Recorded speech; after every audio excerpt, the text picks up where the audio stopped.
Right, I think we're live. Hey everyone. Hey, this is DeFi Talks with DeFi Dad. It is Friday, July 23rd, 2021.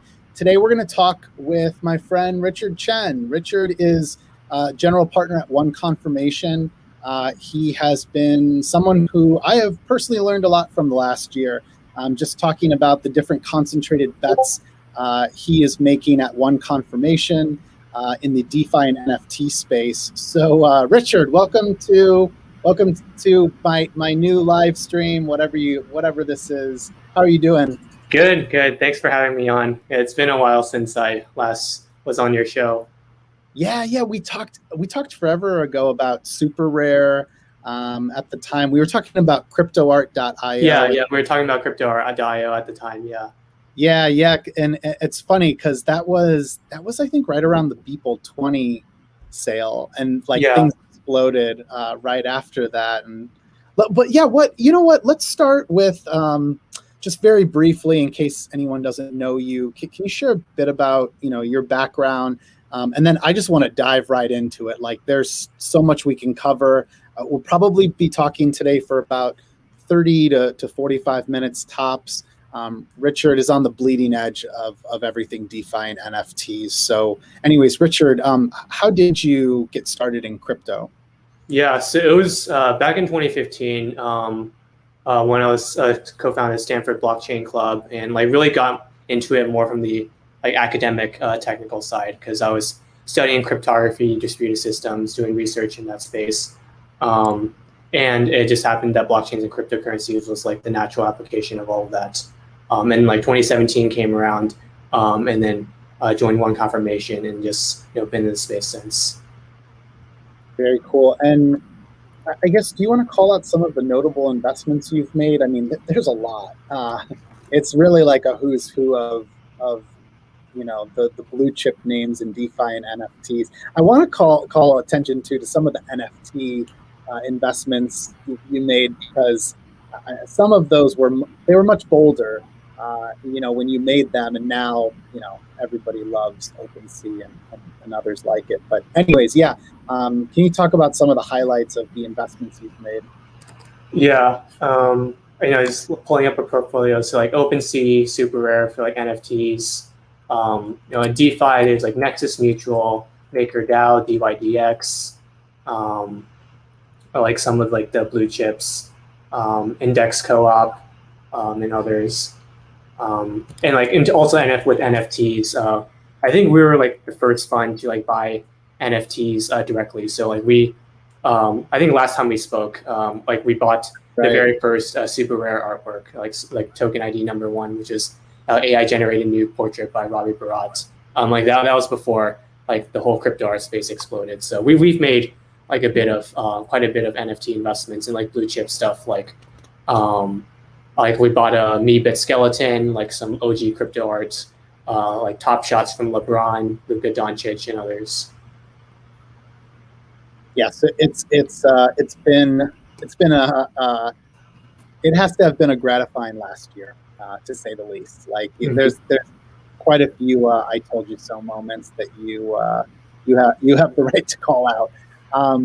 So let's talk about then some of your latest investments, because I think, to set up some more context for this in case anyone's watching this in the future. So, we've lived through either part of or an entire bull market.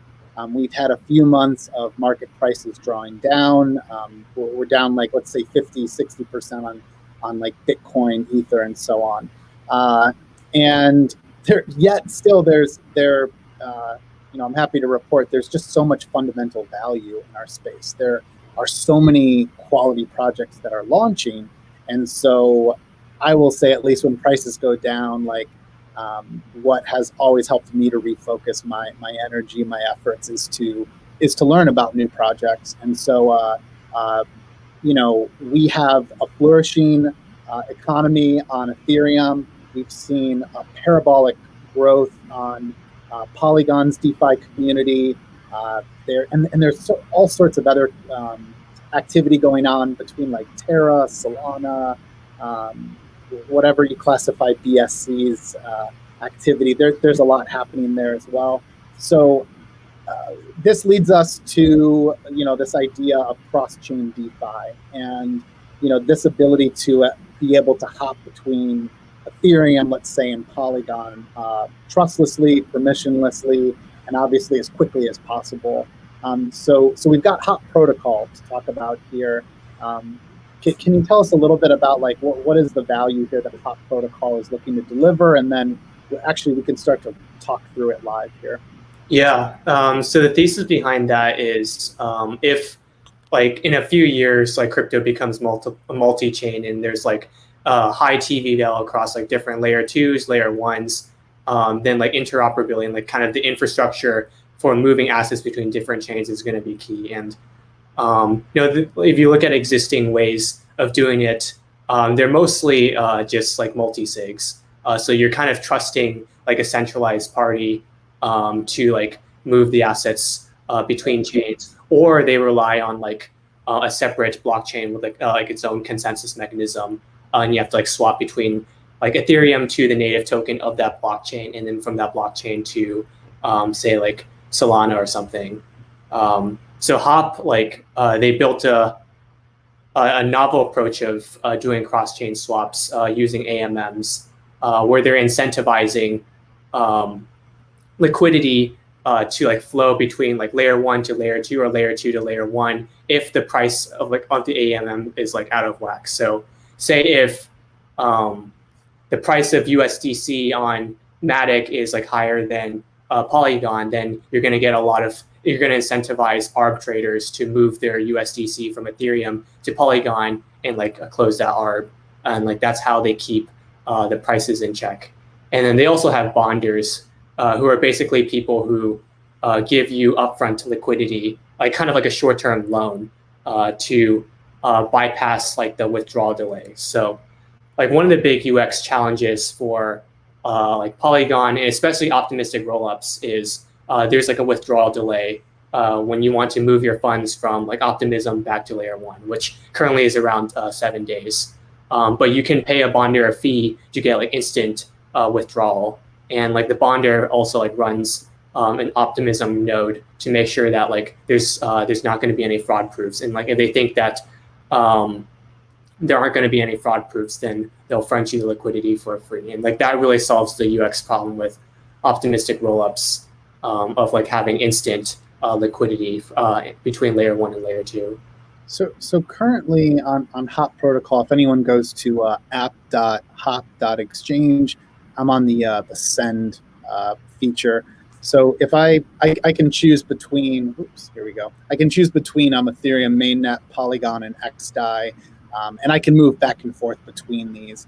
So anyone who is participating in DeFi on any one of these chains, I mean, now you've got this bridge where you can go back and forth, versus I would say there's a lot of disjointed ways to do this. One of my favorite ways, I use Zapper's bridge, so zapper.fi/bridge, to go from mainnet to Polygon, but I can't go backwards yet, and so this solves that. I'm able to go back to that. How I haven't tried this yet. How quickly is the once I have it confirmed on, let's say I'm going to go from Ethereum mainnet to Polygon, assuming I set the gas price high enough, how quickly will that show up on Polygon? It's usually like a couple of minutes. Yeah. Awesome. Okay. So and it, I mean, assuming that's true, that is faster than the Polygon bridge, because the Polygon bridge normally takes about 5 to 7 minutes. I think it was like closer to 10, like last time I used it. But yeah, it's fast. It's faster on the way to Polygon. The big difference is when you want to go from Polygon back to mainnet, because for that it's like 3 hours for Polygon, whereas for Hop it's like also like a couple of minutes as well. Oh, that is cool. Yeah. The fastest I've ever gone is about 45 minutes, maybe. So that is, and throwing aside the speed conversation, I mean, again, it's just like, this is something you bookmark and then you can use. I'm if I'm on Polygon maybe I want to go to XDAI. I haven't personally used DeFi on XDAI yet. I'm embarrassed to say that because there's quite a few apps now that I should try there. But this is really probably what's going to enable me to do that, to be able to go from Polygon to XDAI. Some of the details you called out earlier, if one wants to provide liquidity, can you just explain how that works here? We're talking about USDC, adding liquidity so that one can bridge between Polygon and what is this? Actually, can you explain what exactly you're at here? Yeah, so you have liquidity pools on, like you have AMM pools on Polygon and XDAI. So let's just use Polygon as an example. So it's a fork of Saddle's contract, which Saddle is also a fork of Curve. So the liquidity like pair is USDC and HUSDC, and HUSDC is basically Hop's like token that they use to communicate between layer 1 and layer 2. So like behind the scenes, what actually happens is like you want to send USDC from layer 1 to Polygon. What actually happens is Hop will convert USDC to HUSDC on Ethereum, get the equivalent amount, mint the equivalent amount of HUSDC on Polygon, and then swap that back to USDC on Polygon. So the pool on Polygon basically provides that instant liquidity when Hop has to swap from HUSDC to USDC on Polygon. So, so if I wanted to provide liquidity here, I do need to switch over to Polygon or the network first. Okay, cool. And then to get HUSDC, you can actually go to the convert tab, and then it's like a one-to-one conversion from USDC to HUSDC. Yep, very cool. Yeah. Okay, cool. So I would also I think click on via AMM. Oh yeah, let's do click that. Via Hop Bridge. Yeah. So now it's one-to-one. There we go. Cool. Yeah. So that's how you convert like half of your USDC into HUSDC, and then you just deposit both pairs into the AMM. And there's no like impermanent loss risk because it's like a stable coin AMM. So if I want to provide, if I was going to provide liquidity, which I am wondering, like, what is the estimated APY or APR here? But I would start here on, let's say, the convert tab, convert some of my USDC into this Polygon HUSDC. Then I can hop over here to the pool tab, and then this is where I can. I'm still actually one other thing to call out here. To provide liquidity, I need both USDC on Polygon and I need HUSDC. So I need those. It's basically like the old days of providing liquidity. You need to prepare a 50-50 proportion of each token. Yeah, that's correct. Cool. And you know what? I think 99% of people are going to be interested in just this is the ultimate utility. Now, I guess when is there a timeline for when this would support optimism? Is that? Oh yeah, soon TM is what they all say. But they have the tech all in place. It's just waiting for optimism to and Arbitrum to kind of come out of a guarded launch to a full launch, and money can flow freely.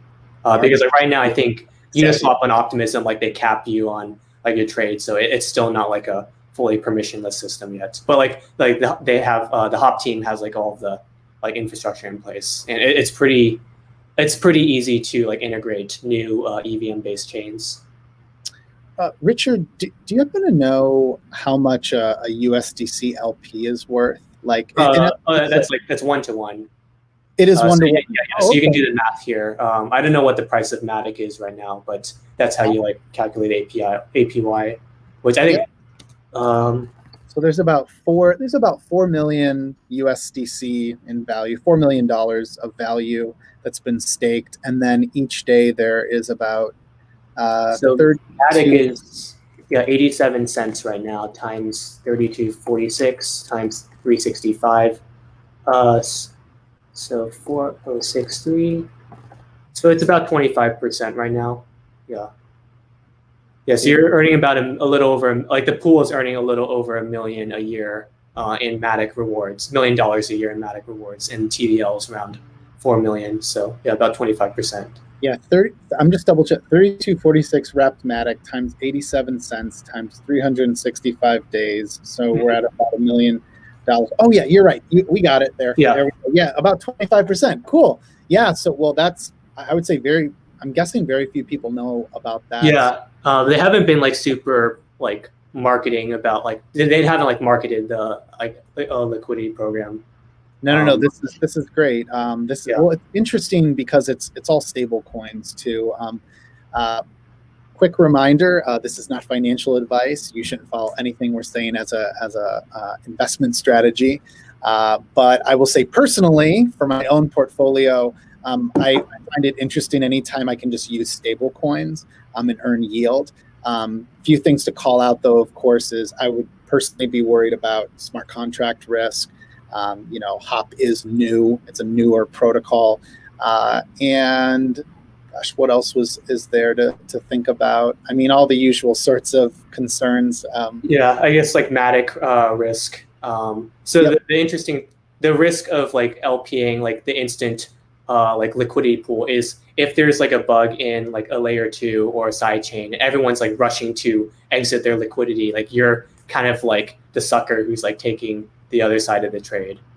That's it. Yep. Yeah. The question is whether that HUSDC can like hold its peg over time, but this is really cool. I mean, this is a project that kind of just came out of nowhere for me. I wasn't aware of it other than having seen like the announcement that they raised money with you all, and then Lido Cohen, who works a lot on indexed finance, which is a really cool project.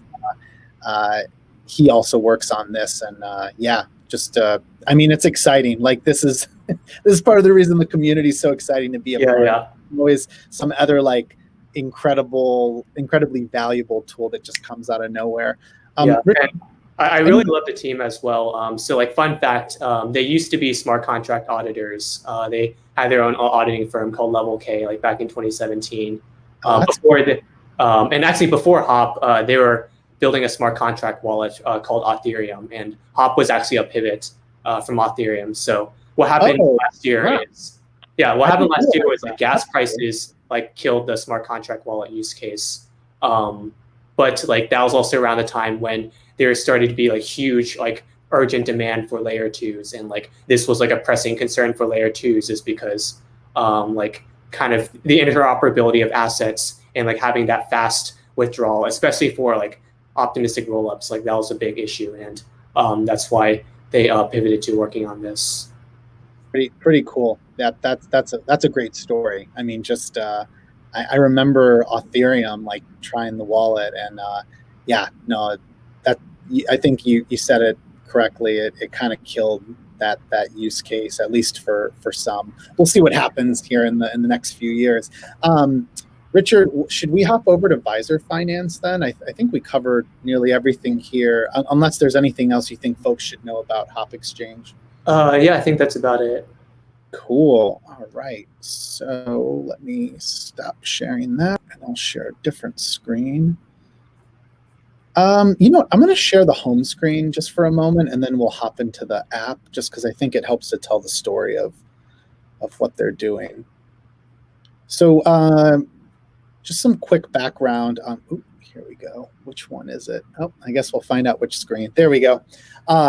So Uniswap V3 only launched a month or a little over a month ago, and so we have these concentrated LPs where you can set a price range. And I personally have only used Uniswap V3 LPs through Instadap has pools where you drop it in the inst, or you might have to pair it with some ether, and it takes care of the rest for you. It sets and resets the price range. So it's basically set it and forget it, which is what we're all used to with Uniswap V2 or like SushiSwap and other AMMs. So anyways, Richard, how does this help to solve for this sort of like UX problem we have with Uniswap V3?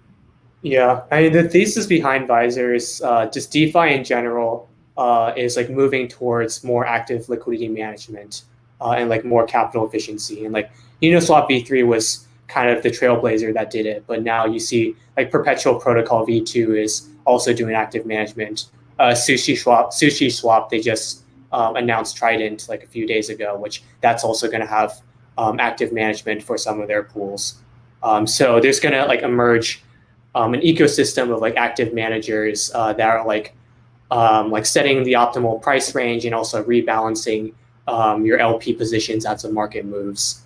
And I guess like what really differentiated Visor from like other projects is like Visor's a platform for LP management. So they're actually not an LP manager. So the thesis is they're kind of like what Quantopian is for like quants, where like you have a platform for like data scientists and like quants to develop all these like cool strategies. And like they build on top of Visor, and Visor just provides like the SDK and like API to make it easy for like a data scientist who like might not necessarily know Solidity to just use a Python scripts and like call the API every time they want to rebalance.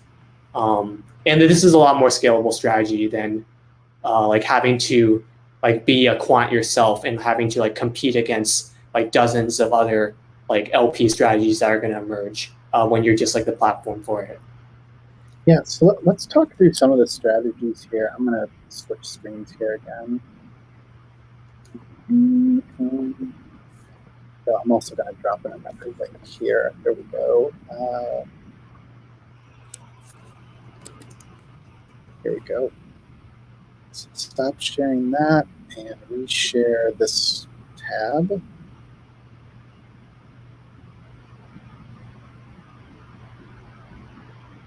Oh, shared the wrong one. Hold up just a sec. Share this one instead. There we go. Okay. Okay, so I'm going to try to zoom in case anyone's looking at this on their phone. Tell me what we're looking at here. Like, how would you start to approach deciding, I guess, like what you might use here or want exposure to? Yeah, so so like they have, I think over 10 different strategies now. So I guess you could. Why don't we search for something? Yeah, so search ETH USDT is I think the most liquid one. Yeah. There you go. Oh, sorry, I'm probably looking at the wrong one there. That one, yeah. Is this the one that we're talking about? Yeah. Is this? But it must be. There must be a. Maybe it's a problem with the graph right now. It's not showing the. I think yeah, you need to mint a Visor NFT first. So I guess kind of for context there. So a Visor NFT is basically a contract-based account that gives each of these like strategists. They call strategists hypervisors, like permission to like spend your token. But there's also like safeguards. So like a strategist can't like rug pull and steal like all your tokens. So that way like you can you just deposit your tokens into your contract-based account, and then you can use those tokens, subscribe to like a bunch of different LP strategies. And these LP strategies are managed by third parties who have like all of their off-chain like data science models. But then like it's also trustless because they can't like rug pull and steal your tokens. So the first thing I need to do then, before I can use any of these strategies for managing liquidity, is I need to mint a Visor NFT. Mm-hmm. Yeah, I'm going to do that right now. All right. Let's see. Hopefully this will be quick. Put the gas price up a little bit. So let's see what happens here. Cool. All right, we're waiting on that. And then, so once I've got that, then I'll start to look through the rest of these, because there were. Let's see, there's 18 pairs. And I mean, you can start to look through and see, like, I've got, some of the big name tokens, Maker, Uni, and so on. Let's see what else is here. Matic, ETH, Kirk. All right. Yeah, they got like most of like the blue chip stuff, like blue chip ERC20s. Yeah. This is super helpful to know. So okay, so I'm going to mint that Visor NFT. That should be done any second. And then from there, is it just me dropping in whatever amount of, let's say, USDC, or do I need to drop in, 2 tokens, or is it? The cool thing is like you can do a single asset deposit. So you only need to drop in one, and then the behind the scenes they're responsible for like maintaining that ratio. Oh, you know what? Here, why don't we hop into? There's an analytics view here as well. Let's see if this comes up. I'm just waiting to see if that once that we check the gas price if it's skyrocketed. Yeah. It's always the analytics is also a bit buggy, but here, let's go back to this. No. I'm gonna refresh. My NFT should have minted. Give it a sec here. All right, we're gonna connect through MetaMask. All right, there we go. So I got my NFT minted. So now I should be able to participate in any of these. I'm gonna skip this for right now, the stake Visor. So this is token, but what you can earn, I'm assuming, by staking that. Mm-hmm. Yeah, so 10% of like the Uniswap V3 fees goes to buying Visor. So like that, and that gets distributed to stakers. So there's like a direct like value capture mechanism for the token. Oh, very cool. Okay, so if I'm in a strategy, like let's pretend I have Uni and I want to earn with that, 10% of the collective fees, or 10% of whatever fees I earn as a proportion of being in that, will be used then to buy more Visor. Is that how that works? Correct. And then that Visor gets distributed pro rata to stakers. Very cool. Okay, yeah, no, that's great. Yeah, anytime holding a token or staking a token, if I can earn some sort of cash flow, that's really interesting to me. Mm-hmm. By the way, too, just worth calling out. Richard, of course, has exposure to. We talked about Hop Protocol and Visor here as well. I do not. I'm clearly talking about this and thinking about a lot of this for the first time. So I shouldn't have any sort of bias in talking about the token.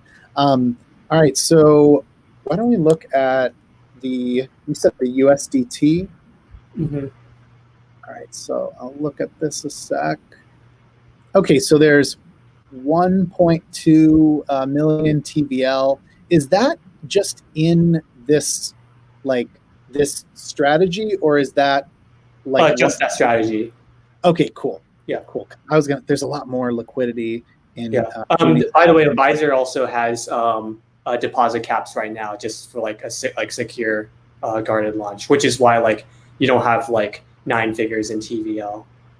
Okay. That makes sense here. So, this is rather new, comparably new. So less battle tested code, and anyone should exercise some caution before risking putting money into any of these strategies. And then, what does progressive cap mean? What is that? I'm actually not quite sure. 38.54%. I'm trying to I wonder if I could find that in the help docs while we're in here. I'll check it in a sec. So anyways, I would go into this and let's see. Vault deposit. Let's see. Actually, let me go back a sec. I did what everyone does. I just skipped the warning. Oh yeah. Don't worry about that. No worries. We'll just put our money into it and not think. So I'm going to go into Vault Deposit. DeFi is bleeding edge technology. While this hyper advisor has been audited out of an abundance of caution, you should not deposit more than you're willing to lose. Good to say that. All right. So I could do single asset versus 2 tokens. And then let's pretend I've got 100 USDT in this wallet. And there we go. Cool. So that I would go through the usual steps then of just approve and deposit. This is easy. Okay. I see. Unfortunately, I don't have any tether in this wallet to show it off right now, but this is cool. This is really easy. This is now I see how I could start to participate in V3 LPs. I've been, I got to the point of almost depositing, and I think the gas fees, gas in general was around 100 Gwei or more. And I was hesitant just because it was going to be expensive, like probably $100 just of gas. But this is cool to be able to approach it with one token like that. Yeah. The single asset deposit really like makes depositing that much easier. Yeah, and like speaking of like gas, like one of the good things about having a vault is like you amortize the cost of gas at scale. So like why should you do this versus like running your own strategy? It's like, well, unless like you have like massive like personal money in this, like eventually the gas is going to eat into your rebalancing. Like every time you rebalance, that costs gas, and that's going to eat into your fees. Have you actually? Let me go back here to USDT. Over here, I'm going to go to vault deposit, proceed. I'm going to choose single asset deposit, and I'm going to choose WETH. Oh, I do have some WETH in this wallet, I think. Gosh, I want to 0.1. Let's try this. Yeah, and approve and then deposit and approve tokens. So the approve is the usual. It's going to be really cheap here. But do you, Richard? I was just wondering. Sorry, I'm going to reject here. I was wondering. Have you done this recently? Like, I'm curious, like how much gas one might spend. Gas prices right now are around like 20 gwei while we're on this live stream. Yeah, like how much that might cost. Let me see. So it's about 180,000 gas.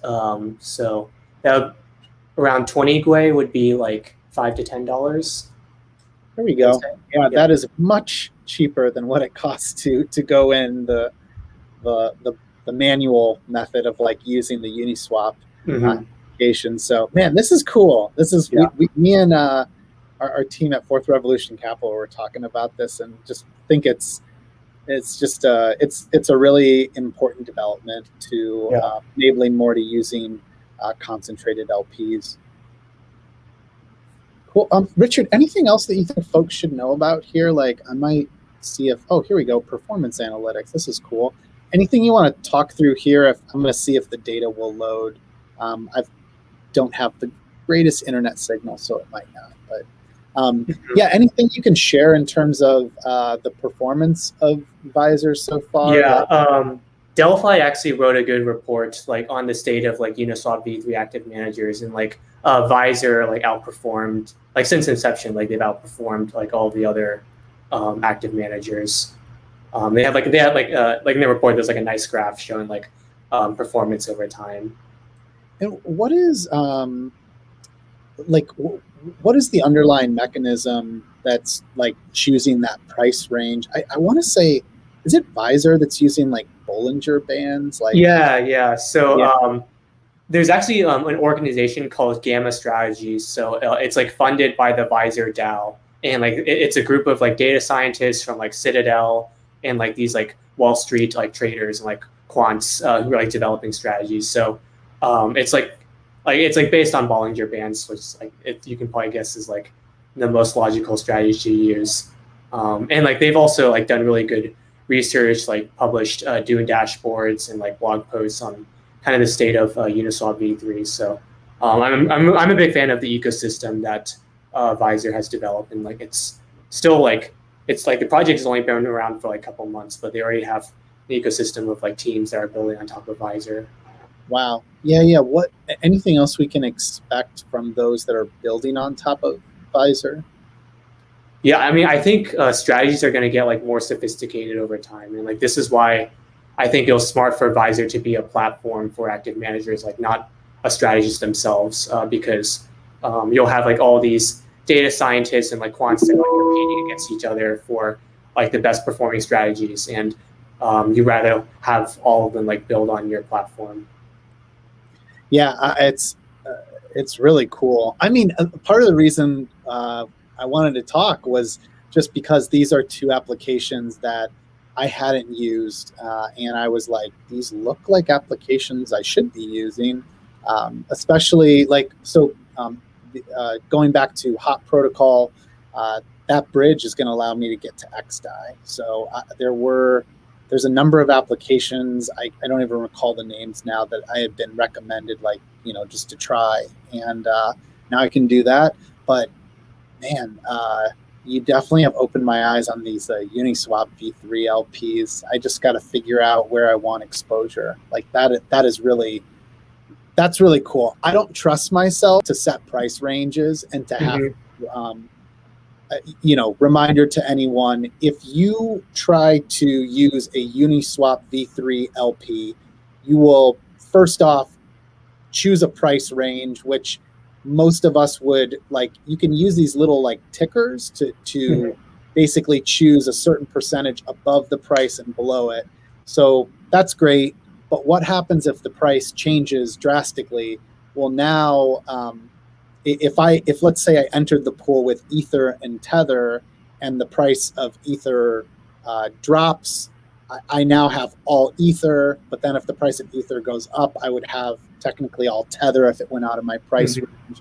And what Visor's doing there is it's continually allowing me to remain a market maker. Like I'm able to, if it goes out of my price range that I set manually, I mean, unless that's your strategy to accumulate Tether or Ether, I mean, you're out of luck and you have to basically recreate or set multiple LPs. So this is, I mean, I was talking with our team and calling this like point and click DeFi. Like this is what like Ribbon Finance is, option selling strategies that are just, you just drop it in and you can forget about it.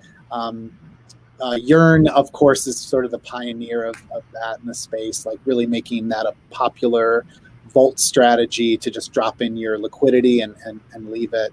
So anyways, Richard, anything else though to share on the Visor front? Anything else that folks should follow to get involved in Visor Finance? Yeah, I actually have a Dune dashboard on like Uniswap V3. Like, oh yeah. If you try to share it, I'll put it up here. Yeah, sure.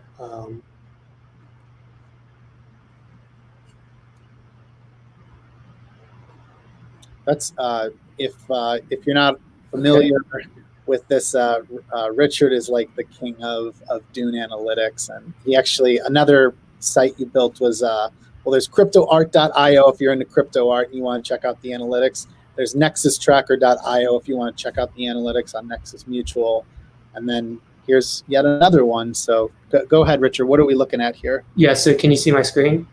Yes, I can. Cool. Yep. Yeah. So these are like the ones that are live right now. So like Popsicle, Visor, Charm, Sommelier, and just tracking TVL and like a number of like unique addresses that have like used the project, which is like interesting that like Visor like has been like steadily like going up and to the right, and, like despite the fact that they have deposit caps. So like it's not like TVL can like go super crazy, and they don't have a farming program. But yeah, all of this is organic usage, which is really exciting to see. Do you know how close they are to those caps? Like how much capacity there is to still join some of the strategies? Oh, it's per address. So it varies like per strategy, but I think it's like $5,000 to $10,000 right now for like I think the Tether strategy.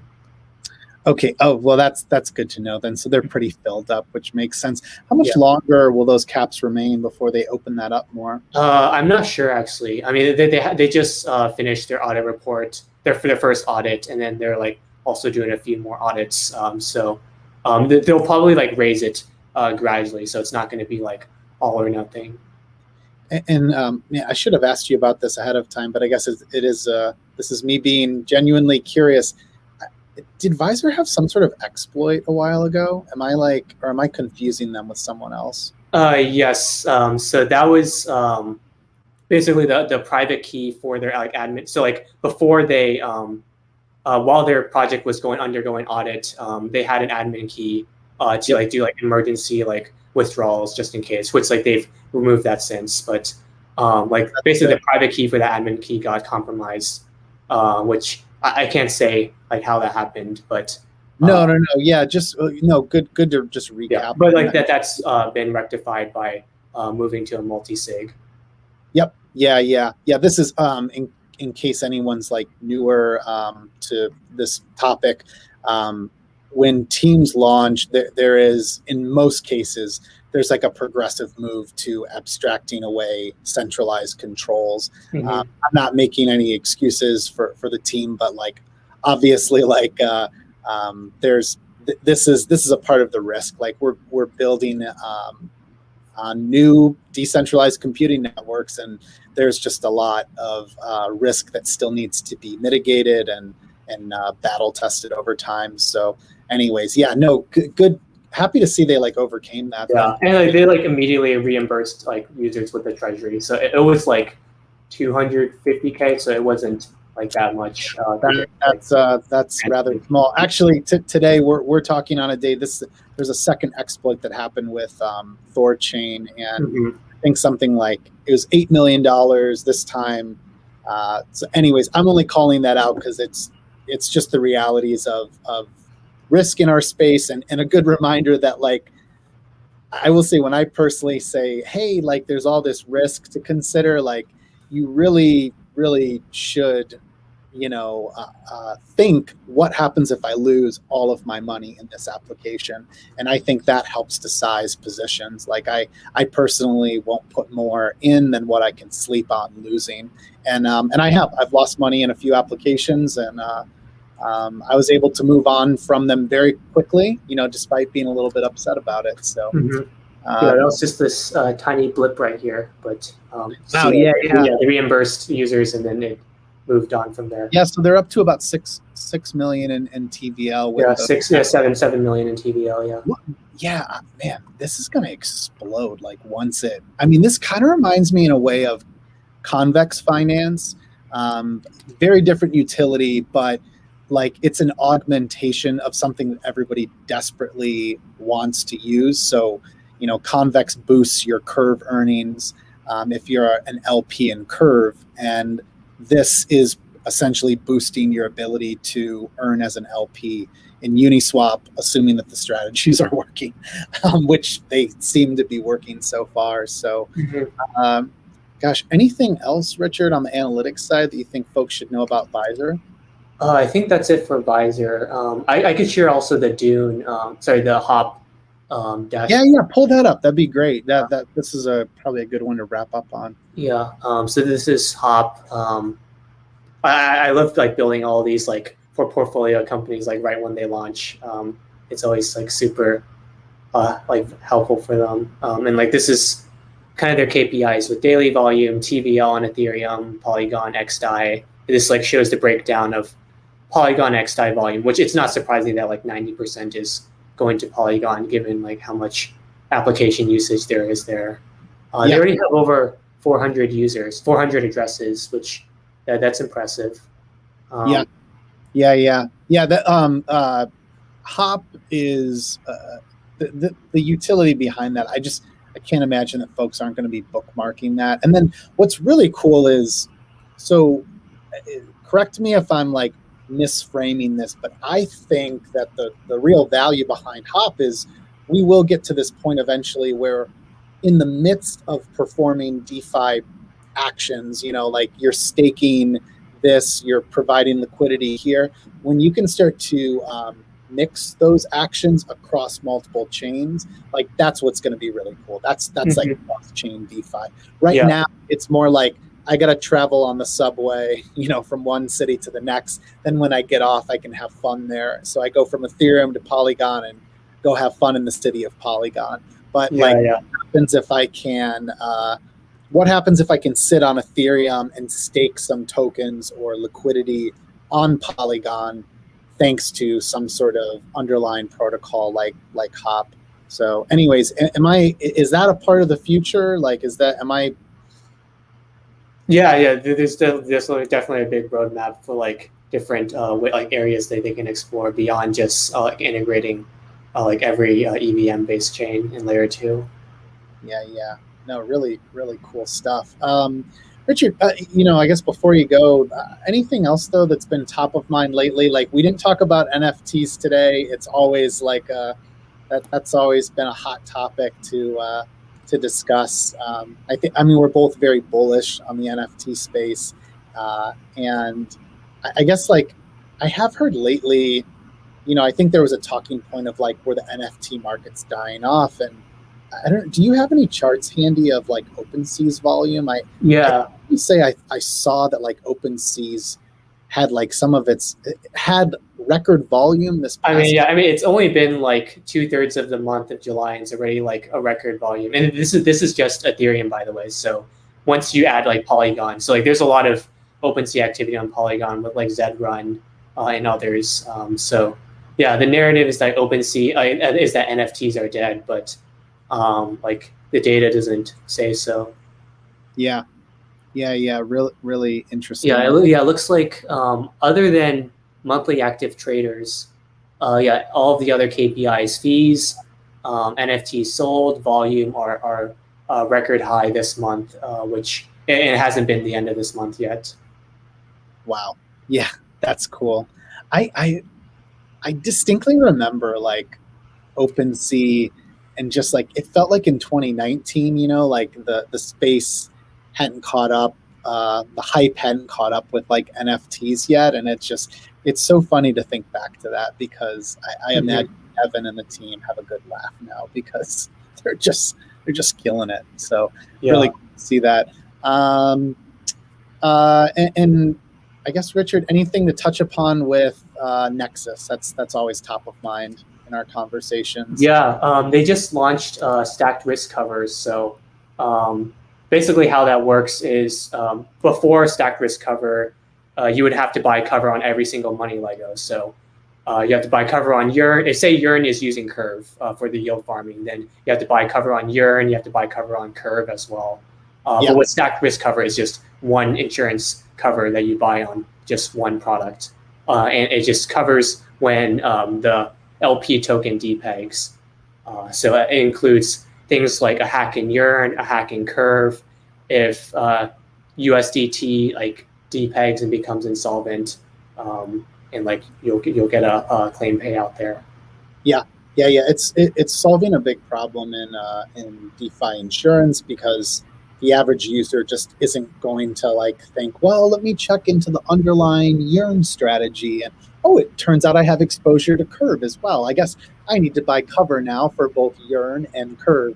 So there's a number of these yield token covers which are they're mostly YUSDC, YDAI, like they're vaults for stable coins, but then there's also YSTEF, which is, I think that's one of the best, in my opinion, that's one of the most valuable Yearn vaults because you're earning returns on staked Ether through Lido, but then you're covered for basically all of the underlying risk of having exposure to Lido or Yearn, or even like the staking contracts for ETH 2.0.